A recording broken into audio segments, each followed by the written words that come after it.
نحمده ونصلي ونسلم على رسوله الكريم اما بعد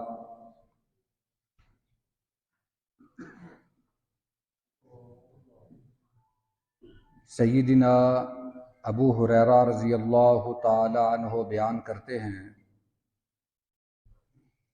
کہ رسول اللہ صلی اللہ علیہ وسلم نے فرمایا ثلاثۃ حق علی اللہ عونہم، تین قسم کے لوگ ایسے ہیں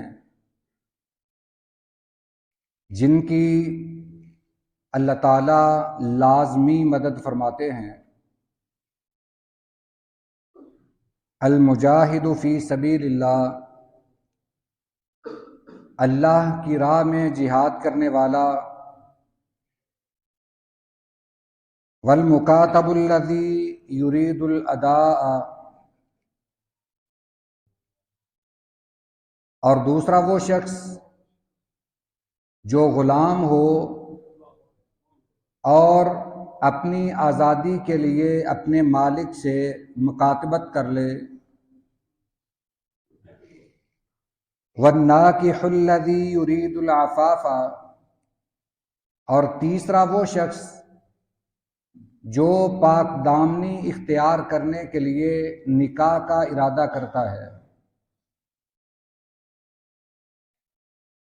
یہ سنن الترمذی کی حدیث مبارکہ ہے، اس کی سند صحیح ہے۔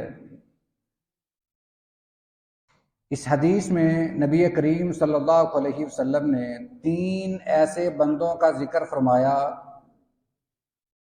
جن کی مدد کرنا اللہ اپنے اوپر واجب کر لیتے ہیں۔ پہلا وہ بندہ جو اللہ کی راہ میں جہاد کرتا ہے، وہ اللہ کی خاطر جہاد کے لیے نکلا ہے، تو اللہ ایسے بندے کی مدد کرتا ہے۔ اور دوسرا وہ شخص جو غلام ہو، اگرچہ آج کل غلام تو نہیں ہیں،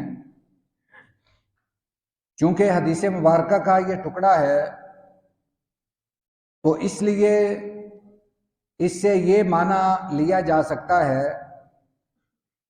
کہ انسان شیطانی چالوں سے، شیطان کی سازشوں سے اپنے آپ کو آزاد رکھے، شیطان کے چنگل میں نہ آئے، اس کے فریب میں نہ آئے۔ انسان ایسا مسلمان بن جائے کہ کسی بھی موقع پر شیطان اس کو ورغلا نہ سکے، سیدھے راستے سے ہٹا نہ سکے۔ آزاد مسلمان تو یہی ہے جو صرف اپنے اللہ کے حکم کا پابند ہو۔ ایسا مسلمان جو اللہ کی باتیں بھی مانتا جائے، شیطان کی باتیں بھی مانتا جائے، تو ایسا مسلمان اسلام کو مطلوب نہیں ہے۔ اسلام تو ایسا مسلمان چاہتا ہے جو شیطان سے بچ کر صرف اپنے رحمان کی طرف آئے۔ مسلمان ایسا ہو جب اس کے سامنے اللہ کا فرمان آ جائے، نبی کریم صلی اللہ علیہ وسلم کا فرمان آ جائے، تو اس کا سر جھک جائے، فوراً اللہ اور اس کے رسول کی بات کو مان لے اور اسے اپنی زندگی میں جگہ بھی دے، یعنی عمل کرے۔